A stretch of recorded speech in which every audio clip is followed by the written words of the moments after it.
Hey everybody, it's Norm from Tested here at WonderFest 2025. I have the great pleasure of meeting Carter Cooksey. Carter. Nice to meet you, Norm. Carter, in this room, the studio room with all these models, you've brought many really impressive Star Wars models. Thank you, sir.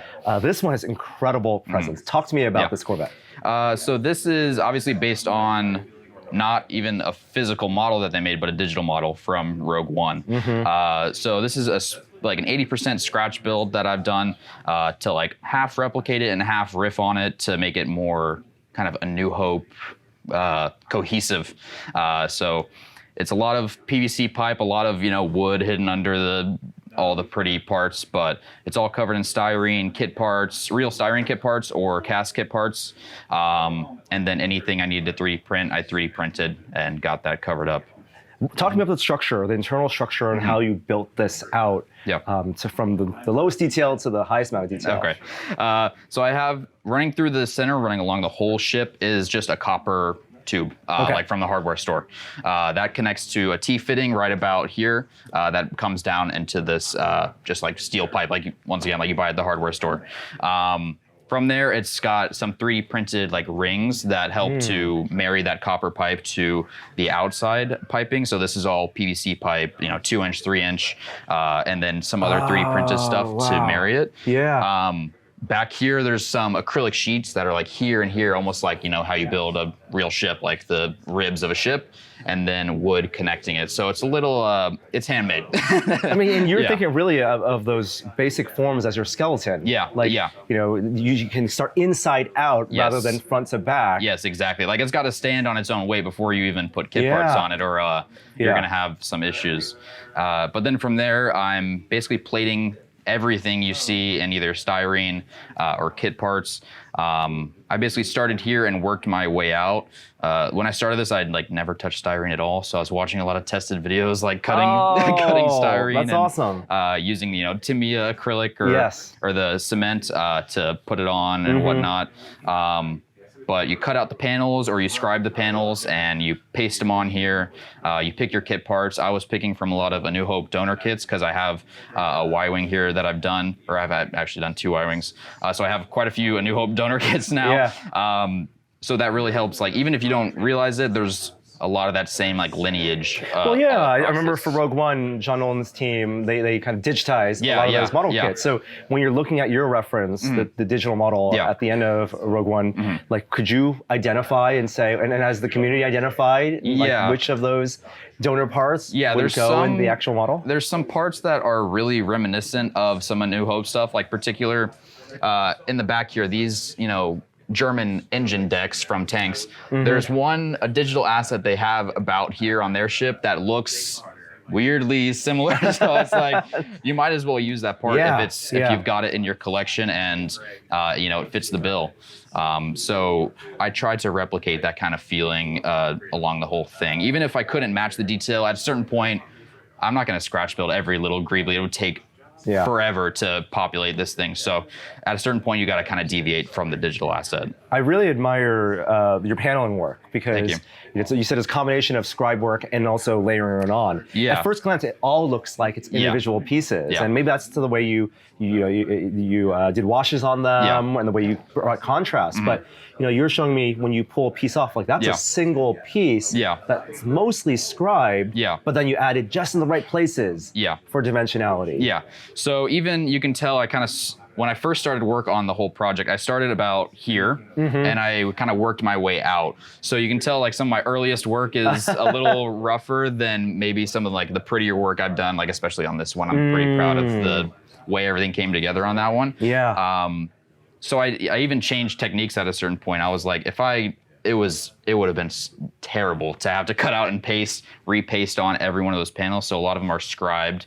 And then even after I layered on the paint around this section, the lines weren't quite deep enough and filled in some of my lines. So a lot of this you see is actually just me going back to the pencil and giving it an indication of the panel there. And once you finish the you want to kind of go back and like marry it together and tie it all together. I even added back towards here.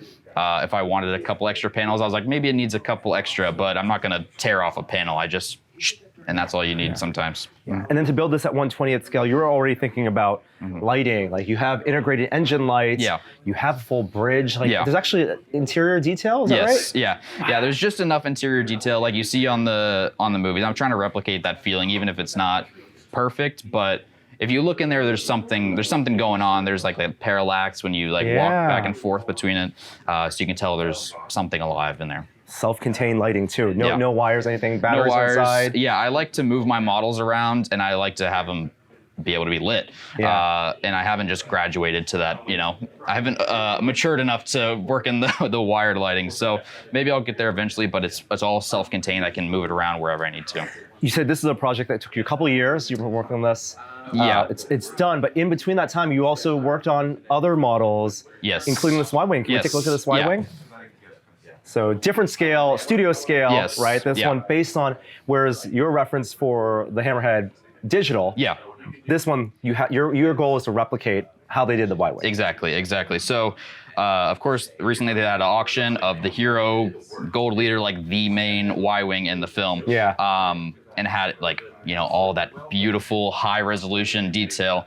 And so I had to do it right, So I'd put in a lot of time making sure I could try and get all these crazy colors they added to it, right? Mixing custom paints for basically everything. So it's pretty much as close as I could get it a replica to the auction photographs that came out recently. All those burnish marks, all that shading in there really works in like the kind of rust on the wire work there. Is that metal wire? No, so it's all styrene. All styrene. Wow. I haven't actually even tried metal yet. Yeah. I've just always worked with styrene, and that does cause some extras to be made on accident. So I have a small pile of Ywing shaped pipes, surrounding my desk. Yeah. But yeah, just with a lighter and some styrene, just over and over and over again until it's just right. Those seams are perfect. The blend's really nice. Yeah. Tell me about the weathering pass and how you did the paint shipping. Yeah, so the paint shipping is all just mask all. So you got to really remember to do it before you paint on, because you finish your masking, you're like, oh, it looks great. I'm gonna go paint right now, and then you're like, so you got to make sure you get that chipping in with your mask all or your liquid latex, whatever you need. And even before I even paint the white, some of these black chippings that are covering A&H models, I do that even before I paint the white. So I prime it all black, do the chipping where I need to, even on these engine cones here, and then spray it white, and Wow. Did you try to mimic the chipping on the Hero on the photos as well? Yeah, okay, absolutely. That's how you get your.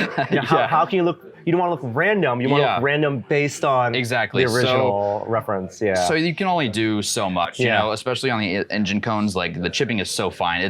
You're never ever gonna be able to do that with the brush. So you get it close enough, and then it looks like they just flicked mask all onto the cones to give them like that super fine chipping. So that's what I've done. It'll never be perfect, so you get it as close as possible. And you said you made two. Yeah. Yes, I brought one last year to WonderFest. It's the pyro triangles, they call it, with the tan cones. They came from behind, and then he's on screen for 2.5 seconds and he explodes. So that's the one I did previously, and this gold leader kit came up. I picked it up, and the auction photos came out like that month. So I was like, yeah, it's got to be this one. With these completed, what's your next Star Wars model? I'd like to move to an X-Wing. Okay. The kits are here and there, hard to find sometimes. So I'm looking out for an X-Wing kit, and there's a lot of models in here that, kind of are added to my list now, to say the least. That's awesome. Carter, it's such a pleasure to meet you. Thank you. And thank you so much for sharing with us. Of course. Your awesome models. Thank you, sir. And you have a good one. Thank you guys so much for watching that video. I would be remiss if I didn't tell you we have some excellent merch. We have a 5-pack of demerit badges for sale right now at tested/store.com. We've got the I hung it off of level demerit badge, the I built the chair backwards demerit badge, the I hit my thumb with a hammer demerit badge. We've got the stapler in my finger demerit badge, and my favorite, I stuck the duct tape to itself demerit badge. Get yours now, tested/store.store.